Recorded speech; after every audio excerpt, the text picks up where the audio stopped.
Hello students, welcome है आपका। और जैसा कि आपको पता है, हम जर्नल चैप्टर पर हैं। और जर्नल चैप्टर में हम बैंकिंग रिलेटेड ट्रांजैक्शंस देख रहे हैं। 3 पार्ट ऑलरेडी हम लोग कवर कर चुके हैं और ये 4th पार्ट है उसका, जिसमें अगेन हम कुछ नए बैंकिंग रिलेटेड ट्रांजैक्शंस को देखेंगे और उसको समझने की कोशिश करेंगे। तो टोटल यहाँ पर 7 ट्रांजैक्शन मैंने लिए हैं जिनके बारे में बात करने वाला हूँ। वीडियो में अंत तक मेरे साथ बने रहिएगा, आपके बहुत सारे डाउट्स क्लियर होंगे और बहुत सारे नए नए बैंकिंग रिलेटेड ट्रांजैक्शंस को आप समझ पाएंगे। तो चलिए शुरू करते हैं और देखते हैं। ये टोटल ट्रांजैक्शंस हैं जिनको मैंने आपको समझाने के लिए यहाँ पर एग्जाम्पल के तौर पर लिया है। तो आप चाहें तो पॉज करके एक बार रीडिंग इसकी दे सकते हैं और समझ सकते हैं कि किन किन ट्रांजैक्शंस पर बात यहाँ पर होने वाली है। तो चलिए बिना किसी देरी के अब हम लोग अपने जर्नल एंट्री पर आते हैं और इन सारे ट्रांजैक्शंस को समझना शुरू करते हैं। तो फर्स्ट ट्रांजैक्शन हमारा क्या है कि इंटरेस्ट चार्ज बाय बैंक। देखिए इसका मतलब क्या हुआ कि बैंक ने इंटरेस्ट लिया, बैंक ने बिजनेस से इंटरेस्ट लिया। तो यहां पर खाते देखिए कौन कौन से इन्वॉल्व हो जाएंगे। इंटरेस्ट जो कि नॉमिनल अकाउंट है, और चूंकि बैंक ने इंटरेस्ट लिया है तो बिजनेस के लिए एक्सपेंस हो जाएगा, तो नॉमिनल में ये एक्सपेंसेस पार्ट हो जाएगा, ठीक है। और दूसरा हो जाएगा बैंक का खाता इन्वॉल्व हो जाएगा यहाँ पर, जो कि पर्सनल अकाउंट है। अब देखिए इंटरेस्ट अकाउंट डेबिट क्यों, क्योंकि बैंक को इंटरेस्ट बिजनेस ने दिया है, या दूसरे शब्दों में कहें तो बैंक ने इंटरेस्ट लिया है बिजनेस से, तो इसलिए बिजनेस के लिए वो एक्सपेंस हो गया। तो डेबिट ऑल लॉसेस के अकॉर्डिंग हम लोगों ने इंटरेस्ट को डेबिट किया, ठीक है। और बैंक बिजनेसमैन के पास आई नहीं इंटरेस्ट लेने के लिए, बैंक के पास बिजनेसमैन का खाता पड़ा हुआ है, बिजनेस का खाता पड़ा हुआ है, उसी से ये 4,000 रुपये बैंक ने काट लिए, ठीक है। तो गिवर कौन हो गया, गिवर हो गया बैंक का खाता। तो बैंक का खाता क्रेडिट किया गया यहां पर गिवर होने के कारण, ठीक है। तो आई होप ये ट्रांजेक्शन ईजी लगा होगा आपको। चलिए इसी को मॉडर्न मेथड से हम लोग देख लेते हैं और देखते हैं कि वो क्या कहता है। देखिए मॉडर्न मेथड में दो टाइप्स ऑफ अकाउंट्स हो जाएंगे, इंटरेस्ट जो कि एक्सपेंसेस का अकाउंट है और बैंक जो कि एसेट्स का अकाउंट है। इंटरेस्ट एक्सपेंस है, और एक्सपेंस जब बढ़ता है तो क्या किया जाता है, डेबिट किया जाता है। तो इंटरेस्ट अकाउंट डेबिट 4,000, और बैंक ने इंटरेस्ट काट लिया बैंक अकाउंट से, तो क्या हो गया, बैंक का बैलेंस घट गया, यानी एसेट्स घट गया। और एसेट्स घटने पर क्या किया जाता है, मॉडर्न रूल के अकॉर्डिंग क्रेडिट किया जाता है। तो हमने बैंक को यहाँ पर क्रेडिट कर दिया। नरेशन लिख दी जाएगी, being interest charge by bank 4,000। Simple सा ये ट्रांजेक्शन था। चलिए नेक्स्ट ट्रांजेक्शन हम लोग देखते हैं, इंटरेस्ट क्रेडिटेड बाय बैंक 5,000। अब देखिए पिछले वाले ट्रांजेक्शन से ये उल्टा है, वहां पर बैंक ने इंटरेस्ट लिया था, यहाँ पर क्या है, बैंक इंटरेस्ट दे रहा है। बैंक इंटरेस्ट दे रहा है, जैसे कुछ बैलेंस पड़े होंगे बैंक अकाउंट में, तो बैंक ने इंटरेस्ट देना पड़ता है उस पर। तो बैंक इंटरेस्ट अगर देता है जो बैलेंस उसके पास पड़ा हुआ है, तो क्या एंट्री की जाएगी, देखिए बैंक अकाउंट का खाता यहाँ पर इन्वॉल्व हो जाएगा जो कि पर्सनल अकाउंट है, और इंटरेस्ट का खाता इन्वॉल्व होगा जो कि नॉमिनल है। पिछले वाले में इंटरेस्ट क्या था, एक्सपेंस था, यहाँ पर इनकम हो जाएगा क्योंकि इंटरेस्ट मिल रहा है ना। तो देखिए इसकी जर्नल एंट्री कैसे करेंगे हम लोग, bank account debit, bank account debit क्यों, क्योंकि इंटरेस्ट बैंक बिजनेसमैन को कैश में देने के लिए नहीं आएगी, क्योंकि बिजनेस का खाता ऑलरेडी बैंक में है, तो वो क्या करेगी, उसी खाते में और ऐड कर देगी। यानी इंटरेस्ट का रिसीवर कौन हो जाएगा, इंटरेस्ट का रिसीवर हो जाएगा बैंक का खाता, इसलिए रिसीवर के खाते को यहाँ पर डेबिट किया गया है, ठीक है। और इंटरेस्ट क्या है, नॉमिनल अकाउंट है, और नॉमिनल में ये इनकम है क्योंकि बिजनेस को इंटरेस्ट मिल रहा है बैंक से, इसलिए इनकम को क्या किया जाता है, credit all incomes and gain, इसलिए इंटरेस्ट को क्रेडिट किया गया है, ठीक है। नरेशन यहां पर लिख दी जाएगी, being interest credited by bank 5,000। इसी को अगर मॉडर्न मेथड से हम लोग देख लें तो क्या हो जाएगा कि बैंक एक एसेट है और इंटरेस्ट एक इनकम है, ठीक है। तो बैंक ने इंटरेस्ट जमा कर दिए हैं खाते में, तो बैंक का बैलेंस बढ़ गया यानी एसेट्स बढ़ गया, और एसेट बढ़ने पर हम लोग क्या करते हैं, डेबिट करते हैं, बैंक अकाउंट डेबिट कर दिया गया। और इनकम जब बढ़ती है तो उसको क्रेडिट किया जाता है मॉडर्न रूल के अकॉर्डिंग, तो इंटरेस्ट को यहाँ पर क्रेडिट कर दिया गया, नरेशन जो है वो सेम रहेगी। ठीक है, चलिए अब हम लोग अपना नेक्स्ट ट्रांजेक्शन देख लेते हैं। बैंक चार्ज फॉर इस सर्विसेज 2000। बैंक ने क्या किया कि कुछ पैसे चार्ज किए, बैंक जो सर्विसेज प्रोवाइड कर रहा है उसके बदले में। तो देखिए, आप देखते होंगे कि बैंक क्या करता है, मैसेजिंग सर्विसेज प्रोवाइड करता है, ठीक है ना, एटीएम सर्विसेज प्रोवाइड करता है, उसके बाद ये चेकबुक देता है। तो इन सारी सेवाओं के लिए ऑनलाइन बैंकिंग की फैसिलिटी देता है। तो इन सारी सेवाओं के लिए बैंक क्या करता है, कुछ पैसे चार्ज करता है अपने अकाउंट होल्डर से। तो यहाँ पर उसी तरीके का एक चार्ज है। तो बैंक क्या है, अगेन आएगा नहीं बिजनेसमैन के पास कि भाई हमने जो सर्विस दी है आपको उसके लिए आपका खर्चा 2000 का है, आप प्लीज मुझे दे दीजिए। उसके पास तो अकाउंट में पैसा पड़ा हुआ है, तो उसी अकाउंट से वो पैसा काट लेगा। तो यहाँ पर खाते कौन कौन से इन्वॉल्व हो जाएंगे, देखिए, बैंक चार्जेस जो कि नॉमिनल अकाउंट है, और बैंक अकाउंट जो कि पर्सनल अकाउंट है। तो नॉमिनल अकाउंट है बैंक चार्जेस, और नॉमिनल में ये एक्सपेंस हो गया क्योंकि बैंक ने कुछ चार्जेस लिए हैं बिजनेस से, तो बैंक बिजनेस के लिए तो वो खर्च हो गया, इसलिए बैंक चार्जेस अकाउंट डेबिट हम लोगों ने किया 2000 से। और इन बैंक चार्जेस को देने वाला कौन है, देने वाला तो बैंक का खाता है, क्योंकि बैंक बिजनेसमैन के पास नहीं आया है, बिजनेस के पास नहीं आया है, उसके पास जो अकाउंट है बिजनेस का और उसमें जो पैसे पड़े हैं उसी से काट लिया। तो देने वाला कौन हो गया, यहाँ पर देने वाला हो गया बैंक का खाता। तो गिवर्स अकाउंट हम लोगों ने यहाँ पर क्या कर दिया है, क्रेडिट कर दिया है। नरेशन लिख देंगे, being bank charge for is services 2000। इसी को अगर मॉडर्न मेथड से हम लोग देखें तो क्या हो जाएगा, यहाँ पर दो खाते इन्वॉल्व हो जाएंगे, बैंक चार्जेस जो कि एक्सपेंसेस का अकाउंट है, और बैंक अकाउंट जो कि एसेट्स का अकाउंट है। तो एक्सपेंसेस बढ़ने पर मॉडर्न रूल में हम लोग क्या करते हैं, एक्सपेंसेस को डेबिट करते हैं, तो बैंक चार्जेस को यहाँ पर डेबिट कर दिया गया, और एसेट्स घट गया है क्योंकि जितना भी बैलेंस बिजनेस का होगा बैंक अकाउंट में उसमें से 2000 रुपये आप कम हो जाएंगे, यानी कि एसेट्स कम हो जाएगा। और एसेट्स घटने पर क्या किया जाता है, क्रेडिट किया जाता है, हम लोग यहाँ पर इसको क्रेडिट कर देंगे।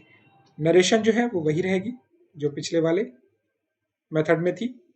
तो आई होप ये बहुत ही ज़्यादा सिंपल से ट्रांजेक्शन्स हैं, आप इनको समझ पा रहे होंगे, और अगर कोई दिक्कत हो तो आप रिपीट करके एक बार देखेंगे तो आप इसको और अच्छे से समझ पाएंगे। ठीक है, चलिए अब हम लोग अपना नेक्स्ट ट्रांजेक्शन देखते हैं। Bank paid insurance premium for the business 10,000। कभी कभी बैंक को कुछ इंस्ट्रक्शन दे दिए जाते हैं कि ये जो मेरे खर्चे हैं वो आप मेरे बैंक अकाउंट से काट करके जिनको मैं कहूंगा उनको आप दे देना। तो उसी तरीके का एक एक्सपेंस क्या रहता है, इंश्योरेंस प्रीमियम। इंश्योरेंस प्रीमियम क्या होता है, टाइम पर पे करना होता है। तो इसलिए बैंक कभी जो अकाउंट होल्डर होते हैं बैंक में, वो बैंक को इंस्ट्रक्शन दे देते हैं कि जब कभी भी इंश्योरेंस प्रीमियम ड्यू होगा तो आप उसको पे कर दीजिएगा, मेरे से पूछने की जरूरत नहीं है। ठीक है, तो इंश्योरेंस प्रीमियम का पेमेंट बैंक ने कर दिया है, बिजनेस ने नहीं किया है। तो देखेंगे यहाँ पर कि खाते कौन कौन से इन्वॉल्व हो जाएंगे। देखिए, इंश्योरेंस प्रीमियम जो कि नॉमिनल अकाउंट है और ये एक्सपेंस हो जाएगा। बैंक अकाउंट पर्सनल अकाउंट है, और इंश्योरेंस प्रीमियम अकाउंट नॉमिनल में ये एक्सपेंस है, तो debit all losses and expenses के अकॉर्डिंग इंश्योरेंस प्रीमियम को हम लोगों ने क्या किया, डेबिट कर दिया। और देखिए, बैंक जो है वो गिवर है, इंश्योरेंस प्रीमियम दिया किसने है, बैंक ने दिया है, तो बैंक का खाता क्या किया जाएगा, क्रेडिट द गिवर, बैंक के खाते को क्रेडिट कर दिया गया। यहाँ पर नरेशन लिख दी जाएगी, being bank paid insurance premium for the business 10,000।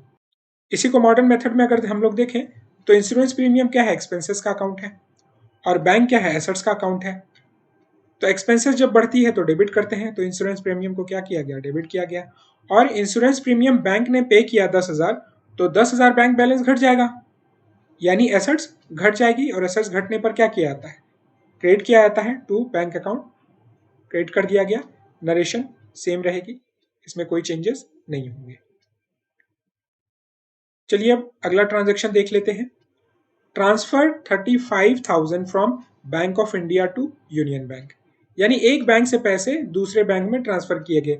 हो सकता है बिजनेस का 2 खाता, 3 खाता, 4 खाता अलग अलग बैंकों में, ये होता है कभी कभी बड़े बिजनेसेस में, तो एक बैंक से पैसा दूसरे बैंक में ट्रांसफर किया जाता है। तो अब देखते हैं कि यहाँ पर कि कौन कौन से खाते इन्वॉल्व होंगे। तो यूनियन बैंक का खाता इन्वॉल्व होगा जो कि पर्सनल अकाउंट है। बैंक ऑफ इंडिया का खाता इन्वॉल्व होगा जो कि पर्सनल अकाउंट है। तो अब देखिए जर्नल एंट्री क्या की जाएगी, यूनियन बैंक अकाउंट डेबिट। क्यों union bank of account debit? क्योंकि यूनियन बैंक रिसीवर है। बैंक ऑफ इंडिया से पैसे कहाँ ट्रांसफर किए जा रहे हैं? यूनियन बैंक में। तो यूनियन बैंक का खाता क्या हो जाएगा? रिसीवर हो जाएगा। और डेबिट द रिसीवर के अकॉर्डिंग क्या किया गया? यूनियन बैंक के खाते को डेबिट किया गया। और गिवर यहाँ पर कौन है? बैंक ऑफ इंडिया पैसे दे रहा है किसको? यूनियन बैंक को। तो बैंक ऑफ इंडिया का खाता क्या किया जाएगा? यहाँ पर क्रेडिट किया जाएगा क्योंकि बैंक ऑफ इंडिया एक गिवर है। नरेशन लिख देंगे कि being transfer of 35,000 from bank of India to union bank.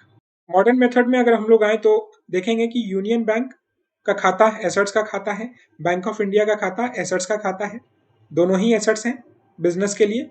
अब देखिए यूनियन बैंक में पैसे ट्रांसफर हुए तो यूनियन बैंक का खाता एसेट्स का खाता था, यूनियन बैंक बढ़ गया और एसेट्स बढ़ने पर क्या किया जाता है? डेबिट किया जाता है, इसलिए यूनियन बैंक को डेबिट कर दिया गया यहाँ पर। और बैंक ऑफ इंडिया का खाता क्या था? एसेट्स का खाता था, लेकिन ये घट जा रहा है, ये एसेट्स घट जा रहा है क्योंकि बैंक ऑफ इंडिया से पैसे ट्रांसफर किए जा रहे हैं। तो 35,000 बैंक ऑफ इंडिया के खाते से कम हो जाएंगे और एसेट्स घट जाएगा, इसलिए एसेट्स घटने पर बैंक ऑफ इंडिया का खाता क्रेडिट कर दिया गया। नरेशन जो है वही रहने वाली है। चलिए नेक्स्ट ट्रांजेक्शन को हम लोग देखते हैं।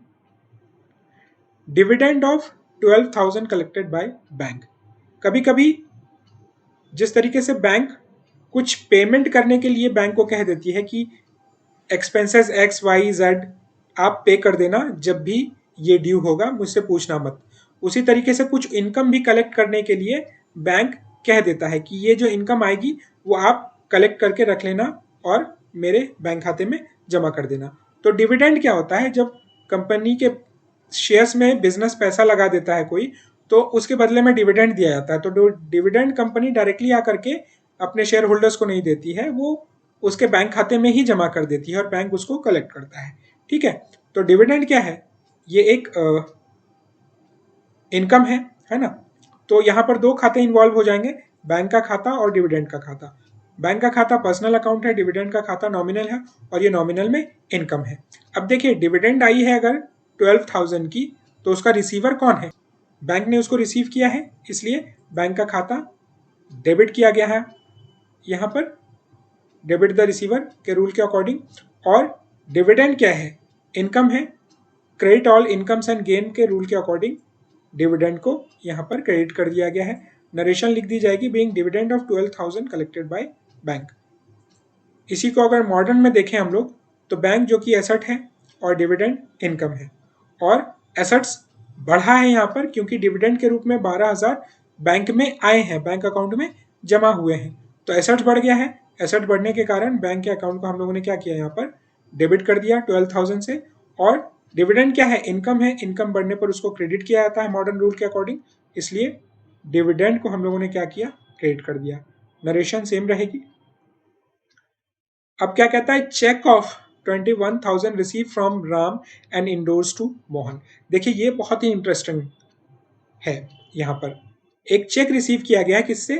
राम से, और दे दिया गया है किसको? मोहन को दे दिया गया है कि ये लो आप। तो ऐसा पॉसिबल होता है कि चेक आपको रिसीव हुआ तो आप बैंक में उसको ना जमा करके किसी और को दे सकते हैं। तो राम से चेक आया है यानी राम माल उधार लेकर के गया होगा, या राम ने बिजनेस से माल खरीदे होंगे, उसके बदले में चेक दिया होगा। और मोहन जो है उससे बिजनेस ने खरीदा था कुछ और उसको पेमेंट करना था, तो जो चेक राम से आया वो किसको दे दिया गया? मोहन को दे दिया गया 21,000 रुपये का।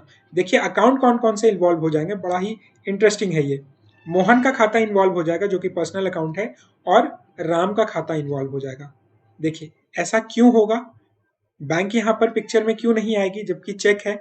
क्योंकि बैंक पिक्चर में तब आएगी जब चेक बैंक में जमा होगा। यहाँ पर तो चेक बैंक में जमा ही नहीं हो रहा है, चेक मिला राम से और उसको दे दिया गया मोहन को। तो बैंक बैलेंस कब इफेक्ट होगा? जब ये चेक बैंक में जाएगा, लेकिन ये बैंक में गया ही नहीं है। जब ये बैंक में गया ही नहीं है तो बैंक का कहीं से कोई रोल नहीं है, तो बैंक का खाता यहाँ पर कहीं से भी इफेक्ट नहीं होगा।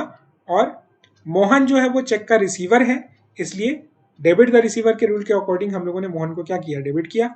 और राम जो है वो गिवर है चेक का, तो क्रेडिट द गिवर के रूल के अकॉर्डिंग हम लोगों ने राम के खाते को क्या किया है, क्रेडिट कर दिया है। नरेशन लिख दी जाएगी कि being cheque of 21,000 receive from Ram endorse to Mohan. ठीक है, चलिए इसी को मॉडर्न रूल में देख लेते हैं। मोहन अकाउंट क्या था, लायबिलिटी थी, क्योंकि अगर उसको चेक दिया गया है 21,000 रुपया का, यानी उनको पेमेंट किया गया है। तो पेमेंट क्यों किया गया, उसको पे करना था, वो कहीं से लायबिलिटी रहा होगा, तभी तो उसको पेमेंट किया गया है। और राम का खाता जो है वो एसेट्स का खाता रहा होगा, क्योंकि उससे पैसे आए हैं, चेक आया है। तो मोहन जो कि लायबिलिटी था, अब उसको चेक दे दिया गया तो लायबिलिटी कम हो गई, और लायबिलिटी बढ़ने पर क्रेडिट की जाती है, घटने पर तो डेबिट किया जाता है। इसलिए मोहन के खाते को क्या कर दिया गया, यहाँ पर डेबिट कर दिया गया। और राम जो कि एसेट था, अब उसने चेक दे दिए, तो अब वो पैसे फिर से देगा नहीं, यानी कि एसेट्स घट गया। एसेट्स घटने पर क्या किया जाता है, क्रेडिट किया जाता है, इसलिए राम का खाता यहाँ पर क्रेडिट कर दिया गया है। नरेशन जो है वो सेम रहने वाली है। तो ये कुछ एक इंटरेस्टिंग से बैंकिंग रिलेटेड ट्रांजैक्शंस थे। ये चौथा पार्ट था, और अब एक पार्ट सिर्फ बचा हुआ है, उसके बाद बैंकिंग रिलेटेड ट्रांजैक्शन जो है वो कंप्लीट हो जाएंगे, और उसके बाद हम लोग दूसरे टॉपिक पर बात करने वाले हैं। अगर वीडियो को पूरे धैर्य के साथ, पूरे ध्यान से आपने अंत तक देखा है तो बहुत बहुत बधाई आपको, और मिलते हैं नेक्स्ट वीडियो में। Thank you very much.